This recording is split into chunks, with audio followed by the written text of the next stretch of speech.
My name is Emily. I'm one of Andrew's many, many friends. I've known Andrew since we were 6 years old. And since that time, I've come to admire so many things about him. And I'd like to share a few of those things with you today. First, though, I have to admit that the early years of our friendship were a little rocky at times. Like this one day, we were in 3rd grade. I was playing with my friend Lindsay in her yard, and around came the corner was Andrew with his white hair and mischievous grin. Like little boys tend to do to little girls, he started teasing us. And like little girls tend to do to little boys, we teased him back. And we thought that nothing would rile him up more than telling him that we were going to leave Lindsay's yard and come play in his yard. To which he replied, "You better not, or you'll be sorry." So, of course, that meant we were going to go anyway. So a little bit later, we headed over to Andrew's house, and as we approached his yard, we were very surprised at what we saw. I don't know where he found these things, but he had set up hunting traps in the yard, like to catch animals.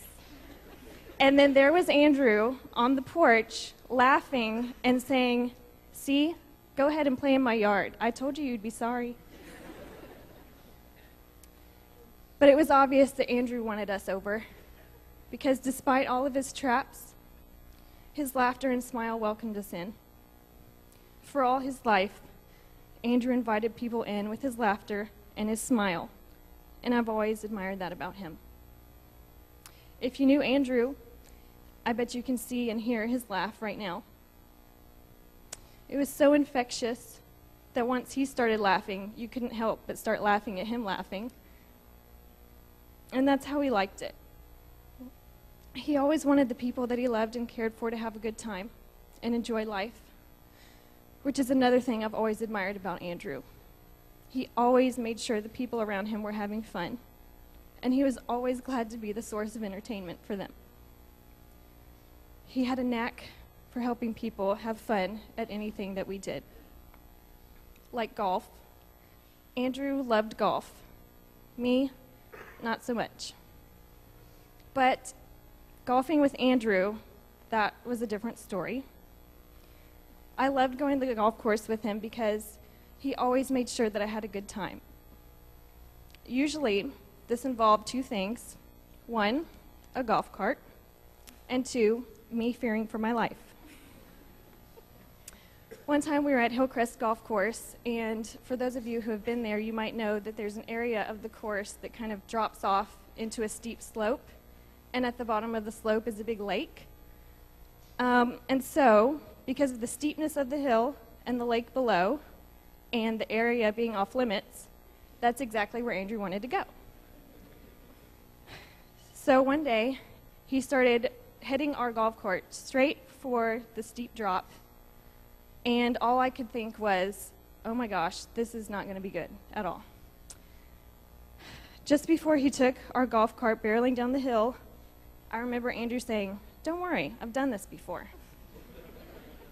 And then I'm pretty sure I just started screaming at that point. And so we went down the hill way too fast, with me screaming all the way down and Andrew laughing all the way down. And at the last minute, he jerked the wheel and the golf cart spun a complete circle and came to a dead stop right in front of the lake. And then I sat there for a moment, caught my breath, looked at Andrew, and all I could manage to say was, "Can we do that again?" It was a stunt that I would never have had the guts to try on my own, and that was another thing I admired about Andrew. He was never afraid to try new things. He approached everything with a sense of adventure, and he loved new experiences. One of my favorite of these new experiences was the time he let me talk him into getting a pedicure.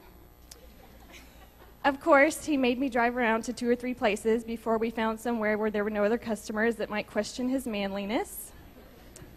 After it was over, though, he told me that he really enjoyed it, but he made me promise that I would never tell anyone. Sorry, Andrew, I think the secret's out now. These are all things I admired about Andrew for so long.